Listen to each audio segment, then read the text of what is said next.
Amigas y amigos de Cinéfilos en Apuros, bienvenidos sean, yo soy el Leonardo. En esta ocasión vamos a platicar de una película mexicana titulada Una mano bajo la nieve y otras historias que llegó a cines selectos, entre esos cines la Cineteca CNA. Es un largometraje que está comprendido de 7 historias, 7 relatos, que no forzosamente están conectados uno con el otro, a reserva de lo que también usted como espectador interprete cuando la ve. ¿Por dónde comenzar y por dónde desglosar este ejercicio cinematográfico?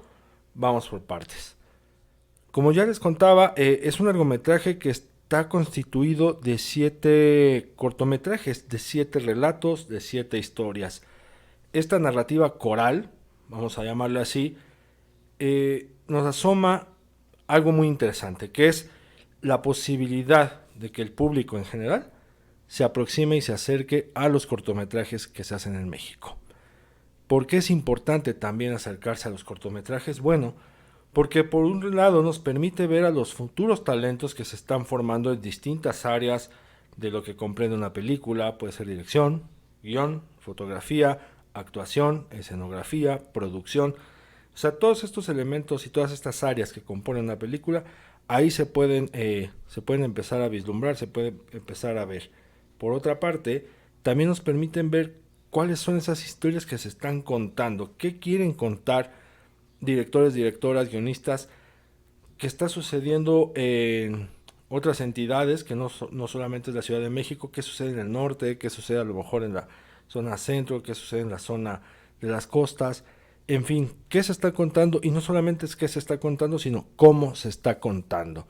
Estos ejercicios los podemos ver a través de los cortometrajes, que es donde observamos también no solamente la experimentación, sino los intereses particulares en cuanto a temas, atmósferas, ambientes, diseños visuales que tienen los futuros realizadores. Me parece una opción muy idónea el hecho de unir, unir relatos, unir historias para conformar un largometraje y así ofrecerle al espectador esa opción, esa otra alternativa más digerible de poder ver, observar y absorber los cortometrajes mexicanos. Si bien hay que reconocer el trabajo que ha hecho Shorts México, un festival que precisamente se dedica a promover, exhibir y difundir el cortometraje en nuestro país, está esta otra idea, está esta otra vertiente a la cual habría que prestarle atención, ya sea para replicarlo, quizá que no se abuse de, pero ya sea para replicarlo y empezar a producir largometrajes de esta manera en aras de que se vean a estos talentos que les estoy diciendo. Que el público también se acerque a los cortometrajes, que suele ser un género ahí medio menospreciado, vilipendiado, ignorado por muchas personas, como que a veces pareciera que el cortometraje no está tratando algo serio, que solamente se está jugando o que están en un proceso de descubrimiento de a ver qué. Digo, en sí el cine en general es eso, es un descubrimiento, ¿no? Hay directores que por más de 10 largometrajes que lleven y que probablemente de esos 10 5 sean obras maestras, ellos están en constante descubrimiento hasta dar con la película que quieren hacer, ¿no? Y con la historia que quieren contar. Bueno, los cortometrajes no son simplemente un juego, ni son un juego, por el contrario, vamos viendo el compromiso, la responsabilidad, la seriedad y sobre todo la vocación que vislumbran algunos realizadores, algunas realizadoras, guionistas, actores, actrices, de cara a proyectarse en el cine ya con largometrajes. Entonces, este ejercicio coral de fusionar cortometrajes que son de distintas entidades, de distintas ópticas, diferentes temas, diferentes tratamientos, es un ejercicio apreciable y les digo, puede ser viable de réplica. Otro punto que hay que destacar de este ejercicio coral es la fusión de ficción con documental. Se puede y además cuando se logra un montaje adecuado, es decir, el estar pensando y viendo en qué momento entra la parte documental o el cortometraje documental para, por un lado, ayudar al timing del propio ritmo de este largometraje comprendido entre 7 historias, y por el otro lado también para conectar con el público, esperar el momento en que el público también logre decir, ah, mira, aquí ya nos salimos de algo que es ficción para entrarle a algo que es un documental, ¿no? Entonces, esa fusión también me parece agradable. Les digo, hay un riesgo, como en todo, pero es un riesgo de saber en qué momento vas a meter el cortometraje documental para que también el espectador, para que al espectador no le sea tan repentino y tan abrupto el salto, más aún cuando se le está apenas acercando a estos trabajos, ¿no? Habría que seguir probando, seguir ensayando, pero por lo mientras, lo que ofrece Una mano bajo la nieve y otras historias merece la atención, porque ese timing del momento adecuado en el que ponen el documental como complemento también de las ficciones entre un polo y otro, por decir que el documental está en medio, es, es, eh, resulta digerible, resulta ameno para continuar con las narrativas que están ofreciendo las historias. Entonces también ese otro punto es interesante rescatar, el hecho de que se fusionen ficción y documental. Estos ejercicios, estos cortometrajes, les decía que nos permite ver que no son exclusivos de una zona del país, ¿no? Nos ubica, por ejemplo, en contextos de Sonora, nos ubica en contextos de la costa, puede ser Oaxaca, puede ser Guerrero, nos ubica también en la Ciudad de México, nos ubica en espacios de interiores que pueden ser cualquier otro lugar, que no forzosamente tiene que ser la Ciudad de México, y esto nos permite observar varias áreas dignas de atender en una película.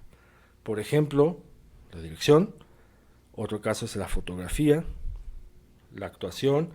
Entonces, lo podemos observar y yo creo que hay que observarlo desde dos cuestionamientos que nos podemos generar. Uno es, ¿qué se está narrando?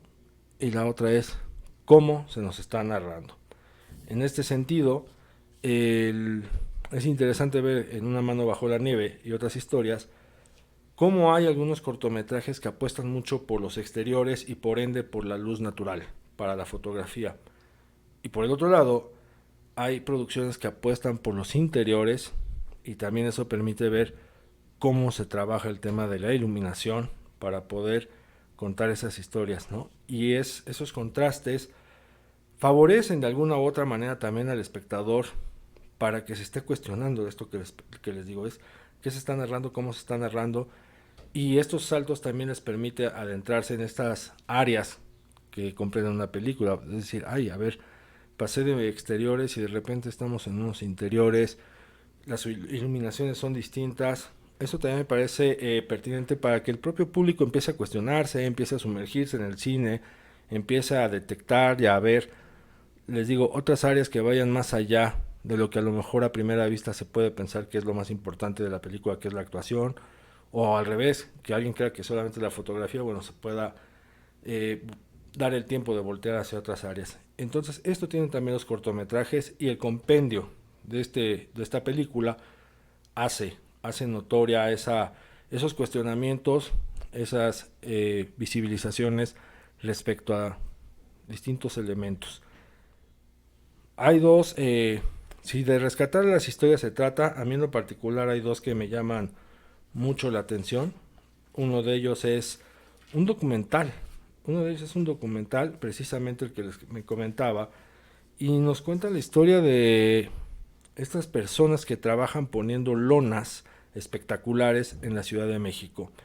Ustedes seguramente si habitan en la ciudad o si han visto en otras ciudades que en los grandes edificios, en los rascacielos, en algunas plazas comerciales hay lonas publicitando una marca, un candidato político, un partido de fútbol, lo que sea. Bueno, hay unas lonas que son inmensas que cubren estos edificios. Entonces este documental se centra precisamente en este tipo de personas, en estos trabajadores que se arriesgan la vida para poder cumplir con esta encomienda, este trabajo, y el documental se acerca a eso, ¿no? A explorar de qué va su trabajo, cómo lo hacen y a qué se enfrentan.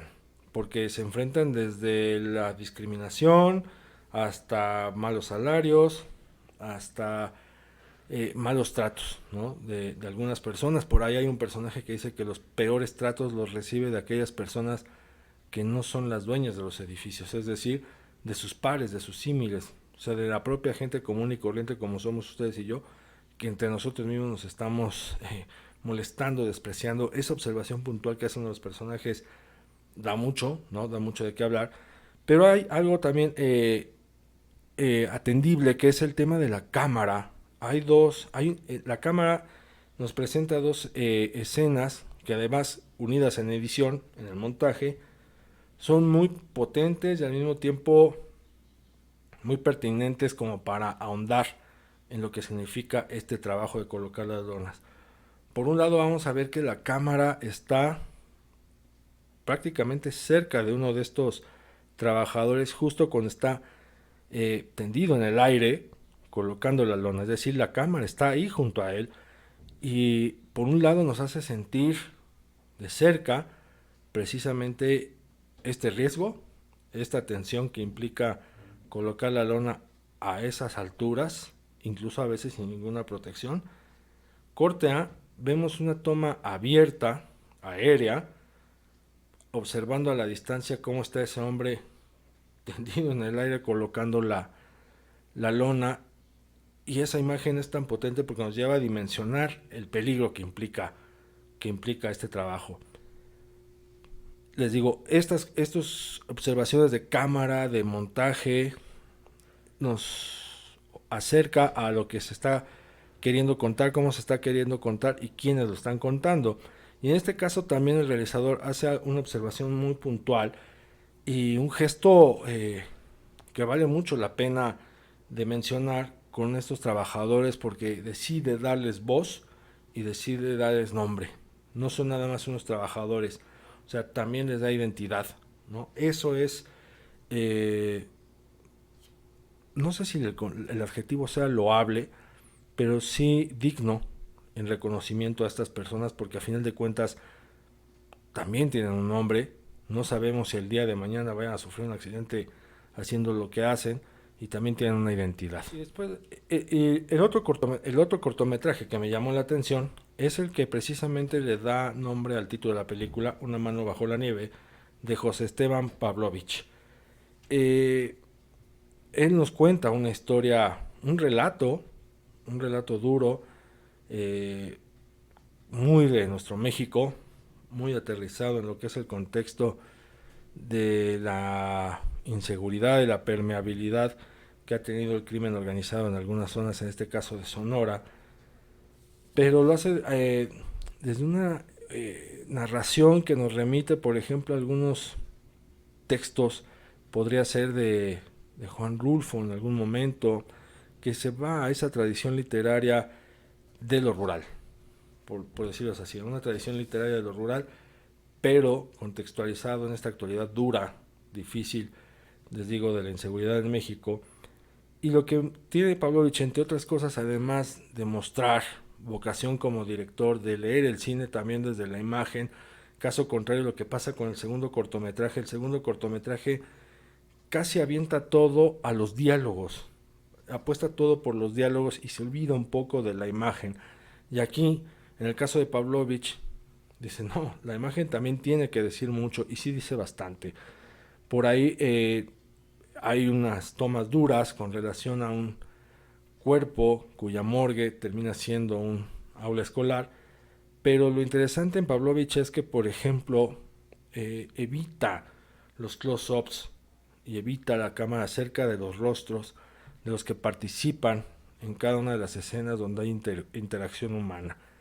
Él busca los planos abiertos, que se vea la imagen completa, el cuadro completo, es decir, el lugar, el ambiente, porque así es como el espacio es un todo y lo que está ocurriendo en ese instante es un todo, porque una cosa puede llevar a otra y dadas las circunstancias de lo que está contando no se sabe qué puede pasar, entonces es un todo, no es una cuestión individual, sino que es una cuestión de todos los que conformamos este cuadro. Si hay dos personas, si hay tres.